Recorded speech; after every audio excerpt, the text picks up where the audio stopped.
Hello everyone, viewers. We all know the image.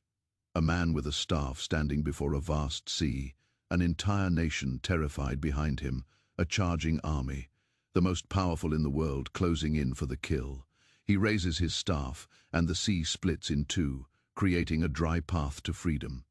It is the story of Moses at the Red Sea, a cornerstone of faith, a symbol of impossible deliverance. What if it wasn't a miracle as we understand it, but a demonstration of a forgotten science, an ancient technology based on the one thing that connects everything in the universe, vibration and sound? Stay with me as we journey back to a time of pharaohs and prophets to unravel a mystery that lies at the heart of the Exodus. This is the story of a prince who became a fugitive, a shepherd who became a savior, and a mother's desperate prayer on the banks of the mighty Nile. Egypt, the land of golden pyramids and living gods, was a cage for the Hebrew people. Generations of slavery had crushed their spirits, their days measured in sweat and sorrow under the whips of their masters. Pharaoh, a man who considered himself a god, saw their growing numbers not as a blessing, but as a threat. And so, a decree of unimaginable cruelty was issued. Every newborn Hebrew son was to be thrown into the Nile, a sacrifice to the river god that was the lifeblood of Egypt. It was a policy of systematic annihilation, a quiet, gurgling genocide designed to prune a people from the face of the earth. But in the heart of one family, defiance took root. A woman named Jochebed looked at her beautiful baby boy, but a baby's cry cannot be silenced forever. With hands that trembled but a heart of stone, she wove a small ark of reeds, sealing it with tar and pitch. It was a desperate gamble, a tiny vessel of hope set adrift on the very river that was meant to be his grave. She placed her son inside and pushed him into the current, into the hands of fate, or perhaps into the hands of God. Her daughter, Miriam, watched from the basket didn't drift into the reeds to be forgotten. It floated as if guided by an unseen hand, directly to the private bathing place of Pharaoh's own daughter. She saw the basket, heard the baby's cry, and her heart was moved with compassion. She knew instantly that this was one of the Hebrew children destined for death. But instead of obeying her father's brutal law, she defied it. She lifted the child from the water. The boy who was supposed to die was now a prince of Egypt. He was given the name Moses, which meant to draw out. For he was drawn out of the water, drawn out of death, and drawn into a life of unimaginable privilege. Moses grew up in the gilded halls of the Egyptian palace. He was educated in all the wisdom of the Egyptians, a curriculum that was far more than just reading. He learned mathematics, architecture, military strategy, and most importantly, the esoteric knowledge of the Egyptian priesthood. These were men who were part master builders, part astronomers, part magicians. They understood things we are only beginning to rediscover: the power of acoustics in their temples to create awe and fear, the precise astronomical alignments of their monuments, the secrets of chemistry. He wore the finest linens, ate from golden plates, and commanded the respect due to a son of the royal house. He was, for all intents and purposes, an Egyptian, but a secret fire burned within him. He was a man living a lie, a Hebrew prince in a court that enslaved his people. From the marbled balconies of the palace, he could see the sprawling slave pits of Goshen. He saw the bent backs, the lash marks. He heard their cries, a constant, mournful symphony that the perfumed air of the palace could not entirely mask. Every day was a conflict, the man he was raised to be versus the man he was born to be. The opulence of his life was a constant, jarring contrast to the suffering of his people. He saw the grand temples being built, monuments to the gods of Egypt, and knew that every single stone was laid with Hebrew sweat. And so 40 years of silence, of watching, of a growing rage that he had to keep hidden behind a mask of princely calm. He was a man torn between two worlds, belonging fully to neither. He had the power of Egypt at his fingertips, but his heart was with the slaves in the mud pits. This duality is the key to understanding Moses. He was not just a simple shepherd who was called by God. He was a man with the highest education. He understood the mindset of Pharaoh because he had been raised as his brother, or perhaps his nephew. He knew the inner workings of the court, the pride, the arrogance, the unshakable belief in the divinity of the Pharaoh and the pantheon of Egyptian gods. The breaking point came, as it often does, in a flash of heat and violence. One day, Moses went out to his people and saw their burdens. He saw an Egyptian, but on this day something inside him snapped. The 40 years of suppressed rage, of guilt and shame, erupted. He looked this way and that, and seeing no one, he struck the Egyptian down and buried him in the sand. It was an act of raw, impulsive justice. In that moment, he was no longer a prince of Egypt. He had chosen a side. He had cast his lot with the slaves. But the next day, Moses tried to intervene in a fight between two Hebrews, but his authority was thrown back in his face. "Who made you a prince and a judge over us?" one of them sneered. "Are you going to kill me as you killed the Egyptian?" The blood ran cold in Moses's veins. His secret was out. He knew that when this news reached Pharaoh, his life would be forfeit. The pampered prince was now a wanted man. He ran from the power, the wealth, the identity he had known his entire life. He fled into the vast, unforgiving wilderness of Midian. The desert became his sanctuary and his crucible. It stripped him of everything he was. The fine linens were replaced with rough shepherd's clothes. The feasts of the palace were replaced with whatever sustenance he could find. The political maneuvering of the court was replaced by this. For another 40 years, Moses lived in obscurity. He married a woman named Zipporah, had a son, and settled into the life of a nomad. The prince of Egypt was dead, buried under the desert sun. In his place was a humble shepherd, a man who had lost everything. Or so he thought. The desert is a place of profound transformation. It is a place of silence, where a man is forced to. The complexities of the court were bleached away, leaving only the essential truths of survival. He learned the ways of the wilderness, the language of the wind and the stars. He became a man of patience, of resilience, of humility. He was no longer the man who struck down an enemy in anger. He was a man who had made peace with his quiet, forgotten life. But his destiny wasn't finished with him yet. God was not looking for a prince to lead his people. One day, leading his flock on the far side of the wilderness, Moses came to Horeb, the mountain of God, and there, a sight that defied all logic and reason stopped him in his tracks. A bush was on fire, but it was not burning up. The flames licked and danced around the leaves and branches, but they were not consumed. It was a paradox, a quiet impossibility in the middle of the desert. He had to understand this strange phenomenon. As he approached, a voice called out to him from the heart of the fire. "Moses, Moses," and he replied, "Here I am." The voice commanded him to take off his sandals, for he was standing on holy ground. This was no ordinary fire. This was a point of contact between the earthly and the divine. The voice identified itself as the God of his fathers, the God of Abraham, Isaac, and Jacob. And then, "I have heard their crying. I am concerned about their suffering. So I have come down to rescue them. So now, go, I am sending you to Pharaoh to bring my people, the Israelites, out of Egypt." Moses was stunned, terrified. The past he had spent 40 years running from had just caught up to him in a burning bush. Go back to Egypt, the place where he was a wanted man. Confront Pharaoh, the most powerful ruler on. It was an impossible, suicidal task. His response was immediate and full of the insecurity that the desert had taught him. "Who am I that I should go to Pharaoh and bring the Israelites out of Egypt?" This was not the arrogant prince speaking. This was the humble shepherd, keenly aware of his own insignificance. He was a fugitive, a man with a stutter, an 80-year-old shepherd. What could he possibly? God's answer was not about who Moses was, but who would be with him. "I will be with you." To prove it, God gave him signs. His shepherd's staff, when thrown on the ground, would become a snake. When he picked it up, it would become a staff again. His hand, when placed inside his cloak, would become leprous and then be restored. These were not mere magic tricks. They were signs of a power that could alter the very nature of reality. A power that could. This staff have been more than just a piece of wood? Was it an artifact, a device whose properties were now being revealed to Moses? Was God instructing him on how to use a tool that had been in his hand all along? Its true purpose unknown until this moment. Still, Moses hesitated. He argued. He made excuses. He was slow of speech, he said.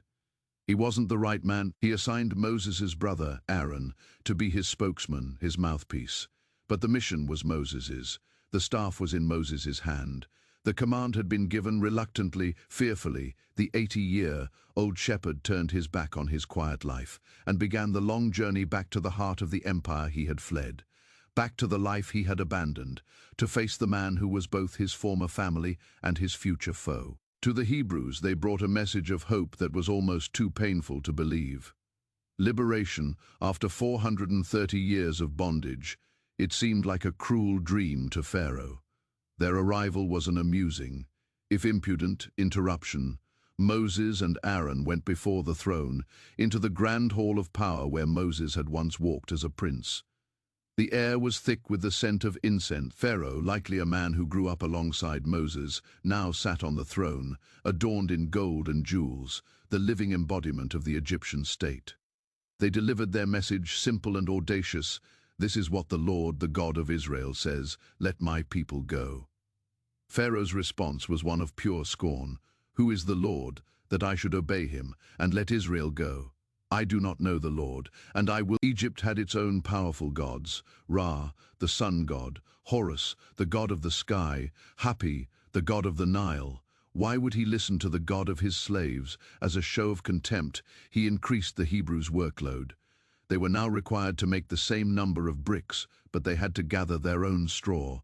It was a brutal, calculated move to crush their spirits, to show them that their God was powerless. They turned on Moses, blaming him for their increased suffering. Moses, in turn, cried out to God in despair. The mission seemed doomed from the start. But this was just the opening move in a divine chess match. The confrontation was not just between Moses and Pharaoh. It was a cosmic battle, a war between the God of the Hebrews and the entire pantheon of Egyptian deities. The stage was set for a series. The first plague struck at the heart of Egypt's existence, the Nile River.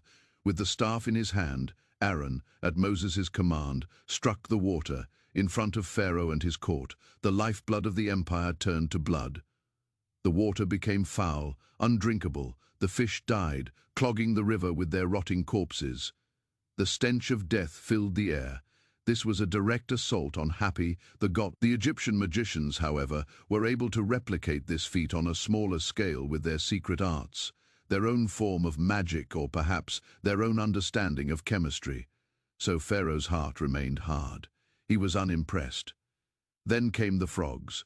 Aaron stretched out his hand, and a tide of frogs swarmed out of the river, covering the land. They were in the palaces, in the bedrooms, in the ovens, and this plague targeted Hecate, the frog-headed goddess of fertility. Pharaoh, disgusted, pleaded with Moses to stop the plague, promising to let the people go. But as soon as the frogs died, leaving the land in a stinking mess, Pharaoh reneged on his promise. His heart hardened once more. Each plague was a systematic dismantling of the Egyptian cosmos. The third plague, gnats or lice, swarmed from the dust, tormenting man and beast. This time, the Egyptian magicians were powerless. "This is the finger of God," they admitted to Pharaoh, but he would not listen.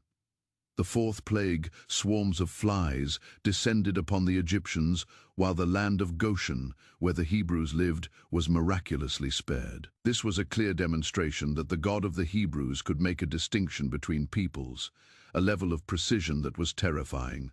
This plague was an attack on Ra, the sun god who was sometimes depicted with the head of a fly still. Pharaoh refused. So the plagues escalated in severity. The fifth plague struck down the livestock of Egypt: horses, donkeys, camels, cattle, sheep, with a dead... This was an assault on Hathor, the cow-headed goddess of love and protection. The economic toll was devastating, but Pharaoh's pride was stronger. The sixth plague brought festering boils that broke out on the skin of every Egyptian, including the magicians, who could not even stand before Moses. This was a direct humiliation of Imhotep, the god of medicine. If you are finding this cosmic showdown as intense as I am, your support helps us bring these ancient mysteries to light, and you won't want to miss the climax that is coming. The seventh plague was a storm of fire and ice, a cataclysm of hail such as had never been seen in Egypt.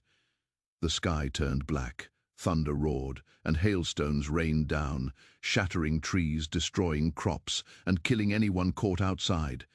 Yet in Goshen, There was Pharaoh, terrified, confessed his sin and promised freedom. But again, as soon as the storm ceased, his heart became hard as stone. Then came the locusts, the eighth plague. A wind brought a cloud of them so thick it blotted out the sun, covering the land and devouring every green thing that the hail had left. What little remained of Egypt's food supply was gone. This was an attack on the gods of the harvest. Do you not yet realize that Egypt is ruined? They cried. He wavered, but his stubborn pride would not let him yield. The ninth plague was perhaps the most psychologically terrifying of all. A deep, suffocating darkness fell over Egypt for 3 days. It was a darkness that could be felt, a tangible void that extinguished every fire and lamp. The Egyptians were paralyzed in their homes. This was a total defeat of Egypt's chief deity, Ra, the sun god. The message was clear: the God of the Hebrews could blot out Egypt's most powerful god with a word in the land of Goshen. However, there was light. For 3 days, the Hebrews lived in the light while their masters were trapped in a terrifying supernatural night. Pharaoh, now enraged and desperate, summoned Moses. He offered a compromise. The people could go. Not a hoof shall be left behind, he declared. This final refusal sealed Egypt's fate. Pharaoh, in a fit of rage, banished Moses from his sight. "Get out of my presence," he roared. "Make sure you do not see my face again, for on the day you see my face, you will die." Moses' reply was chilling and final. "You have spoken well. I will not see your face again." What came next was an act of terrible, precise judgment. God announced to Moses the 10th and final plague, the death of the firstborn at midnight. The angel of death would pass through Egypt, and the firstborn son of every family, from the firstborn of Pharaoh on his throne to the firstborn of the slave girl at her hand mill, would die. Even the firstborn of the cattle would perish, a cry of anguish. But for the Hebrews, there was a way of escape, a ritual of protection that would mark them as God's own. This was the first Passover. Each Hebrew family was to take a perfect year-old male lamb. They were to slaughter it at twilight and paint some of its blood on the tops and sides of the doorframes of their houses. The blood was a sign when the destroyer passed through the land. It would see the blood and pass over that house, sparing those inside. They were to eat it fully dressed, with their cloaks tucked in, sandals on their feet, and their staff in their hand, ready to leave at a moment's notice. It was a meal of mourning and anticipation, a final supper in the land of their bondage. Imagine the atmosphere that night in Goshen, the tension, the fear, the quiet, frantic preparations. Every family huddled inside their homes, listening, the smell of roasting meat. Every sound from outside, every gust of wind, every dog's bark, would have sent a jolt of terror through their hearts. They were staking their lives on a promise, on a bloody sign on a wooden door. It was an act of absolute faith in the face of unimaginable dread. Then, at midnight, it happened. A silent, invisible wave of death swept across the land of Egypt. In the palace, Pharaoh, in the homes of the priests, the generals, the artisans, the farmers, the firstborn sons were struck down. A great cry rose up from the Egyptian people, a collective wail of a nation broken. There was not a house without someone dead. The gods of Egypt were silent. They were powerless to protect even their most devout followers. The God of the Hebrews had delivered his final crushing blow. The arrogance was gone, replaced by the desperate plea of a broken man. "Up, leave my people, you and the Israelites. Go worship the Lord as you have requested. Take your flocks and herds, as you have said, and go, and also bless me." It was a total surrender. The ruler who claimed to be a god was now begging for a blessing from the servant of the God he had scorned. The word spread like wildfire. They showered them with gifts of silver, gold, and clothing, not out of kindness, but out of a desperate desire to be rid of them. It was a plunder, a payment for centuries of unpaid labor. The Hebrews, who had gone to bed as slaves, were now a free people on the march. 600,000 men, not including women and children, a nation of millions, began their exodus. They moved with such haste they did not even have time to let their bread. The dawn of freedom had arrived, but their ordeal was far from over. The journey of this fledgling nation was chaotic, a vast river of humanity flowing out of Egypt into the harsh, unforgiving desert. They were guided by a supernatural phenomenon, a pillar of cloud by day to lead them and shade them from the brutal sun, and a pillar of fire by night to give them light and warmth. This divine it was a strategic if baffling detour. God knew that a direct route would lead them straight into conflict with the Philistines, and a people fresh out of slavery were not yet ready for war. Back in Egypt, as the shock and grief began to subside, it was replaced by a different emotion. Regret. Pharaoh and his officials looked at their empty building sites, their untended fields, and the economic ruin around them, and their hearts hardened. We have let the Israelites go and have lost their services. The memory of their dead sons faded before the rage of their lost wealth and power. Pride, that most stubborn of sins, reasserted itself. Pharaoh would not accept this humiliation. He would not let his slaves just walk away. He would bring them back, or he would destroy them. He mustered his army, the most formidable fighting force in the ancient world. 600 of his best chariots. It was a machine built for speed and destruction. The thunder of thousands of hooves and the rumble of chariot wheels shook the ground as they set off in pursuit. The chase was on. For the Israelites, the brief euphoria of freedom quickly turned to terror. They were camped by the sea in a place called Pi-Hahiroth, a name that some scholars suggest means mouth of the gorges. They were effectively trapped in front of, behind them, the desert they had just crossed. And then, on the horizon, a cloud of dust. A dust cloud that grew larger and larger, resolving itself into the glint of sun on bronze helmets, and the terrifying form of the Egyptian army, bearing down on them like a tidal wave of vengeance. The people panicked. Their newfound faith evaporated in a heartbeat, replaced by the familiar terror of the Was it because there were no graves in Egypt that you brought us to the desert to die? What have you done to us by bringing us out of Egypt? Didn't we say to you in Egypt, leave us alone, let us serve the Egyptians? It would have been better for us to serve the Egyptians than to die in the desert. This was Moses' ultimate test. He was caught between a charging army and a rebellious, terrified people. His own life was in danger, not just from Pharaoh, but from the very people he had just liberated. He had to stand in the gap, to be the rock against which the waves of their fear and Pharaoh's fury would break. And in that moment of supreme crisis, he spoke words of unshakable faith. Do not be afraid. Stand firm, and you will see the deliverance the Lord will bring you today. The Egyptians you see today you will never see again. Imagine the sheer force of will it took to say those words, to project a calm he could not possibly have felt. Then God gave the command, tell the Israelites to move on. As for you, raise your staff and stretch out your hand over the sea to divide the water so that the Israelites can go through the sea on dry ground. Simultaneously, the pillar of cloud, their divine guide, moved. It settled between the camp of Israel and the army of Egypt, shrouding the Egyptians in darkness, while continuing to give light to the Israelites. It was a divine barrier, holding back the charging army, buying them precious time. And now, we arrive at the moment that has echoed through eternity. Moses stood on the shore of the Red Sea, the cries of his people behind him. He raised his hand holding the shepherd's staff that had turned into a snake, the staff that had summoned the plagues, and he stretched it out over the water. The Bible says that all that night, the Lord drove the sea back with a strong east wind. It wasn't an instantaneous magical parting.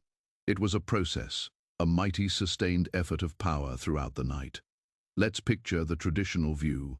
The wind howls, a force of the water doesn't just recede, it splits, forming two great walls on either side, a liquid canyon with a floor of dry land.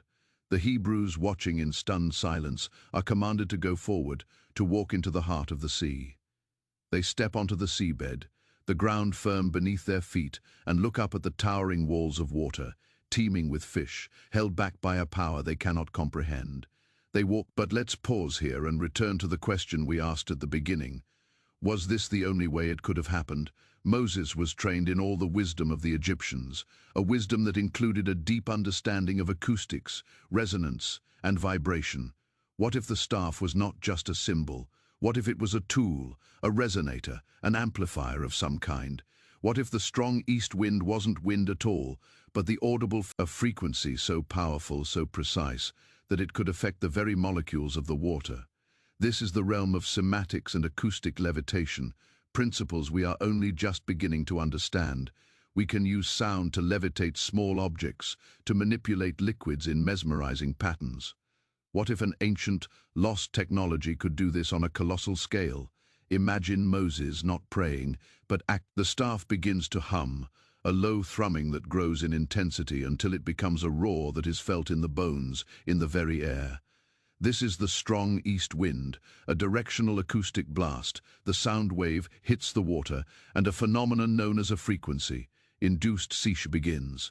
The water doesn't part magically, it is pushed, organized, and forced into a new state by the sheer power of the resonance. They become solid like walls of gel, held in place by the continuous application of this frequency. The dry ground could be the result of the intense vibrations rapidly compacting and drying the seabed sediment. In this view, it is not a suspension of the laws of physics, but an application of them so advanced it appears to be a miracle. It is a technological event of the highest order, directed by a divine, whether by miracle or by this speculative ancient science, the result was the same. A path was opened, and the Israelites crossed to the other side. As dawn broke, the last of them set foot on the far shore. The Egyptians, their vision cleared as the pillar of cloud lifted, saw the impossible, a path through the sea, in their arrogance, blinded by rage and a desire for vengeance. They did not. The chariots, the horses, the entire army thundered down onto the seabed, confident of their victory. But their war machines were not designed for the ocean floor. The wheels of their chariots became clogged with mud, making them hard to drive. Confusion and panic began to set in. They were in a trap of their own making, a watery canyon from which there was no escape. They realized, too late, who they were truly. Then, from the safety of the far shore, God gave Moses the final command. Stretch out your hand over the sea so that the waters may flow back over the Egyptians and their chariots and horsemen. Moses stretched out his hand one last time. If it was a miracle, the divine command was given, and the walls of water were released. If it was a technology, the frequency was cut. The hum ceased. The force holding back billions of the collapse would have been instantaneous and cataclysmic. A churning, violent torrent of water, mud, and sand crashing down from both sides. The walls of water didn't just flow back, they imploded. The mighty Egyptian army, the pride of the empire, was annihilated. The chariots were smashed to pieces, the soldiers and horses drowned in the violent chaos. Not one of them survived. As the sun rose higher, the Hebrews watched as the bodies of their former masters washed up on the shore. The enemy they had feared their entire lives was gone, utterly destroyed. The threat was over. They were truly, finally free. On that shore, a great spontaneous celebration erupted. The fear of the previous night gave way to an explosion of joyous relief. Miriam, Moses' sister, the same woman who had watched over his basket in the reeds, took a tambourine in her hand, and all the women followed her with tambourines and dancing. And they sang a song of triumph, a song of deliverance, a song to the God who had brought them out of slavery through a parted sea. It was the birth of a nation, forged in the crucible of slavery and baptized in the waters of the Red Sea, a miracle of divine intervention that suspended the laws of nature, or an act of forgotten hyper-advanced technology wielded by a prophet. Perhaps the two are not mutually exclusive. Could God have gifted Moses the knowledge and the tool to accomplish this feat? Does a miracle have to be an event without a mechanism? Or can it be an event where the mechanism is simply beyond our current comprehension? The Bible presents, but the story also contains details, the sustained wind, the congealed waters, that spark the imagination and invite us to wonder about the how. The ultimate truth may be that the distinction doesn't matter as much as the outcome. A nation was saved from annihilation, and enslaved people were set free. A new chapter in human history was written on the floor of the Red Sea. The event stands as a timeless testament, whether it was the hand of God, a lost technology, or both. The parting of the Red Sea remains one of the most powerful and enduring stories of hope and liberation ever told. It reminds us that even when we are trapped, with a raging sea before us and a charging army behind us, the path to freedom can appear in the most impossible of places. Alright, that is all for today's video. If you like this